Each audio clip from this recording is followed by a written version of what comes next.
In this video, I'm gonna be showing you how to make document of photos in iPhone.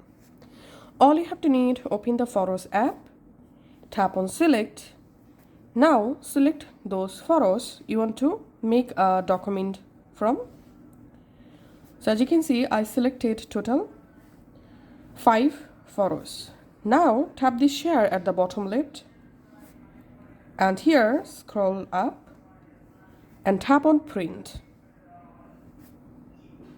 Once you're in this print section, tap on the share and we can see already all of my selected photos have been converted to PDF document. We can see. Now tap on save to files and select a folder where you want to save the document. So I'm selecting on my iPhone and selecting this AR folder and tapping on save. Once it's saved, I'm going to my Files app and just navigating to the folder and searching for the document.